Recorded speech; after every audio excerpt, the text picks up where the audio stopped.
沖繩其實係佈滿咗美軍基地，呢一個南國風情洋溢，俾好多遊客嘅印象係藍天碧海、潛水勝地、國際通嘅手信購物街，仲有帶啲美國色彩嘅地道食物午餐肉蛋飯團。不過日本喺太平洋戰爭末期，沖繩遭到美軍登陸之後，本土被投下2個原子彈而宣布投降。成功登陸嘅美軍喺戰後統治沖繩，直至到1972年5月15號，長達27年，超過1/4個世紀。當沖繩交還俾日本嗰陣時，呢一度已經遍佈咗大大細細嘅美軍基地同埋軍事設施，以面積計佔沖繩縣嘅8%。如果淨係限於沖繩本島，即係那霸位於嗰個島，就佔全島嘅15%。唔少沖繩居民住喺基地旁邊，日夜受到來往基地嘅飛機同埋直升機嘅噪音滋擾，難以安心生活。最深日本今次睇一睇沖繩嘅美軍基地，先前親自去咗日本最大，亦都係遠東最大嘅美軍基地加手納飛行場附近嘅瞭望台，好近咁樣眺望廣大嘅基地。喺推出沖繩之旅加手納空軍基地特輯之前，先介紹點解沖繩有咁多美軍基地，仲睇一睇有咩社會問題同埋改善計劃。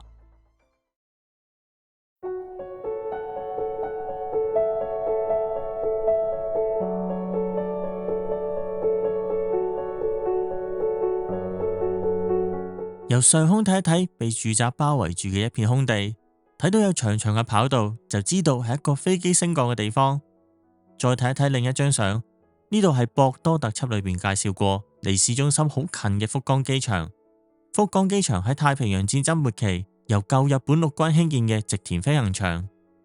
再睇翻第一張相，呢一個唔係機場，而係遍佈沖繩之中其中一個美軍基地加手納空軍基地，有2條長3700米嘅跑道。距離那霸機場大概34公里，需要40分鐘車程。基地面積大概有1995公頃，比日本最大民用機場嘅羽田機場大30%。另一個問題多多嘅美軍基地，可算係普天間海軍陸戰隊航空基地，位於本島中部嘅宜野灣市中心，同加手納基地相距大概10公里。因為2個基地屬於美軍唔同部隊，所以距離唔遠會有2個美軍基地。普天間亦都係俾民居包圍住，對附近居民嚟講，飛機同埋直升機所發出嘅噪音會造成滋擾，導致嘅意外會構成危險。1996年上任嘅日本首相橋本龍太郎宣布咗會將部分美軍設施交還俾日本，當中就包括普天間基地。但喺28年之後嘅2004年，普天間基地仍然係美軍基地，冇乜大轉變。沖繩裏邊嘅美軍基地同埋其他各種設施多不勝數。睇睇呢張出自防衛省嘅沖繩本土地圖，橙色嘅範圍係美軍嘅設施，差唔多遍佈整個島。頭先介紹過嘅加手納同埋普天間基地喺比較偏南嘅位置。除咗基地之外，佔大面積嘅有加手納彈藥庫地區，面積有大概2658公頃。另外喺名護市南邊嘅有大型軍營嘅漢森營區同埋舒亞布營區，都係屬於海軍陸戰隊。而位於北部嘅有北部訓練場，面積達到3533公頃，亦都係海軍陸戰隊嘅設施。以上各個美軍專用設施總共有31個，合共面積達到18483公頃，比原來嘅7810公頃仲要多，佔全日本嘅70%。可以想象美軍基地集中喺沖繩嘅情況。補充有關日本全國嘅美軍基地，例如有青森縣嘅三澤空軍基地、神奈川縣嘅橫須賀美國艦隊基地、厚木海軍航空基地、山口縣嘅岩國海軍陸戰隊航空基地、長崎縣嘅佐世保美國艦隊基地，仲有東京都嘅橫田空軍基地等等。喺東京都西部嘅橫田基地，佔用咗日本中央部大範圍嘅領空，呢一個就係之前有特輯講解過嘅橫田空域，影響民航機嘅航道。由羽田機場來往香港同埋台灣等等嘅航線都受到影響。講返去沖繩，唔少人去本島旅行都會用到那霸機場。呢一個機場原本係日本海軍嘅小陸飛行場，小鹿係地名，由機場搭單軌電車線去市中心嗰陣時，途中就會經過小鹿站。小鹿飛行場喺太平洋戰爭之後成為美軍嘅那霸空軍基地。因應沖繩交還俾日本，呢一個基地開放咗一部分，成為咗民用機場。不過到咗而家，雖然美軍喺那霸機場消失，但仍然係軍民兩用。自衛隊會用機場跑道升降，可能你會喺機場裏邊見過軍用嘅飛機。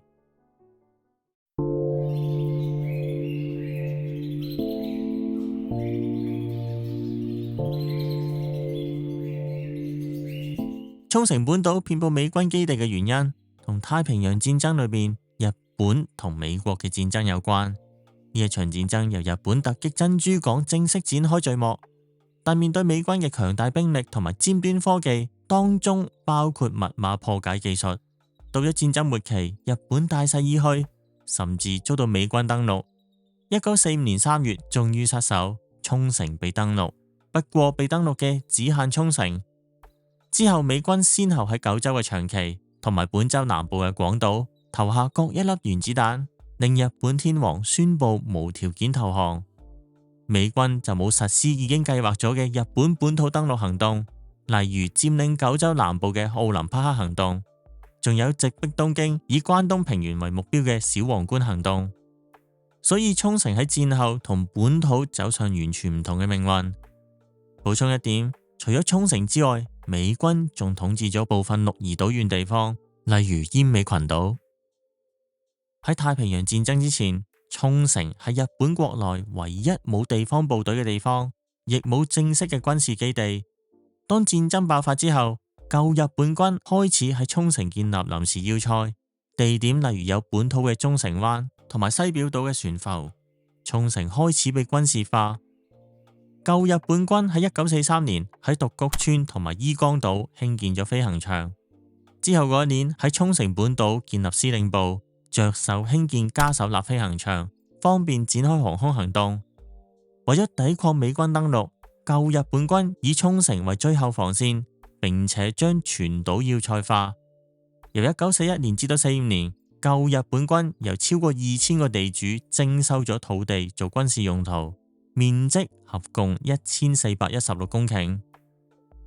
喺美軍登陸作戰裏邊，日本作激烈反抗，但係都敵唔過對方。結果沖繩本島唔少基建都被破壞，經濟活動都停頓落嚟。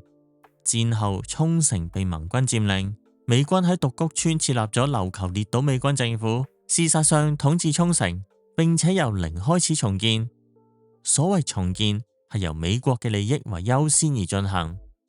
戰爭前，沖繩裏邊有70%嘅居民從事第一級產業嘅農業，但係戰後農田同埋基建都被破壞，沖繩原本嘅經濟都嚴重受打擊，唔少農田被美軍接管，部分農民成為俘虜，被困收容所，咁樣就令當時從事農業嘅人口大幅減少去到5%。另一方面，美軍為咗實施針對鄰近地區政策，開始將沖繩本島重建成為一個大型軍事區。美軍為咗建設軍事設施，初期改建舊日本軍嘅飛行場，又強制接管農田等等土地。去到1951年，日本同各國簽訂舊金山和平條約，1952年4月28號起生效。暫時統治日本嘅美軍要撤出，但保持統治沖繩。由呢個時候開始，美軍要喺沖繩接管土地，就要有法律根據。喺1952年公布布令第91號，同軍用地地主簽署新嘅租約，有效限期係20年，而且租金好低。因為條件差，所以好少地主簽署。之後美軍想進一步徵地，喺1953年4月公布布令第109號嘅土地收用令，針對之前冇簽署嘅地主。居民為咗保護家園而作出抵抗，美軍就派武裝軍人鎮壓，並且以推土機嚟拆屋，強行喺居民手上得到土地。日本人會以刀槍與推土機嚟形容呢件事。睇睇呢幅圖片，圓點代表飛行場，藍色係舊日本軍興建嘅，紅色係美軍新起嘅，而紅藍兩色係美軍改建或者擴充咗嘅舊日本軍飛行場。沖繩先後遭舊日本軍同埋美軍興建基地，成為大型軍事要塞，直到而家。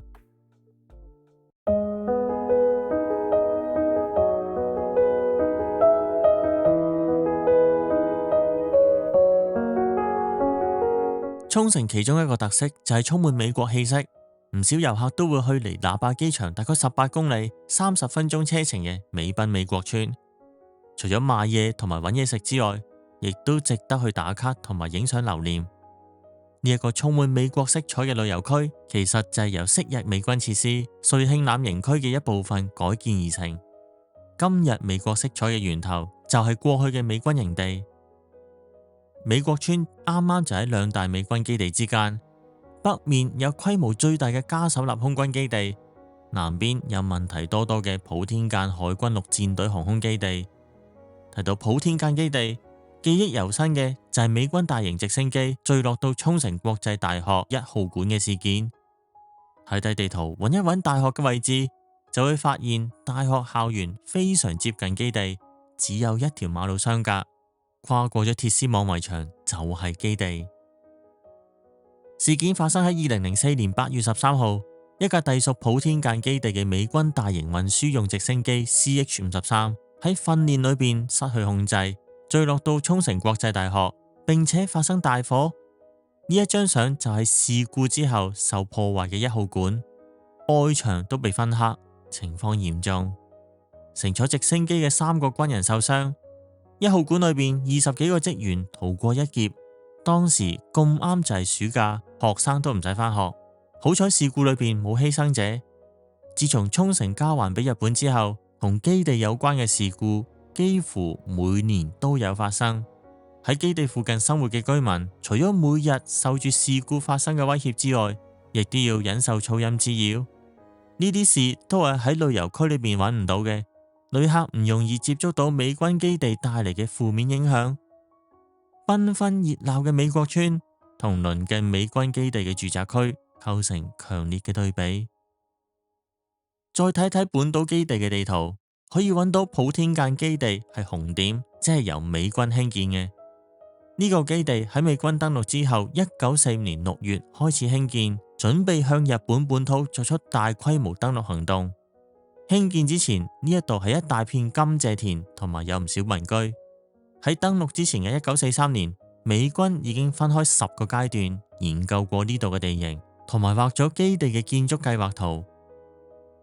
戰後基地由陸軍管理，1957年交俾空軍，到咗60年再轉移俾海軍陸戰隊。詳情同祈阜縣國務院飛行場有關。而家係航空自衛隊祈阜基地。距離名古屋大概150公里。國務院呢個地名有3個唔同日文讀音，所以吸引住一啲地理同埋歷史愛好者旅遊。喺1950年代，國務院飛行場係海軍陸戰隊嘅基地。當時因為隊員操行有問題，甚至有開槍同埋性侵等等犯罪，引致居民進行反基地行動。另一方面，同樣都係海軍陸戰隊基地嘅山梨縣富士營區，而家成為陸上自衛隊嘅北富士演習場。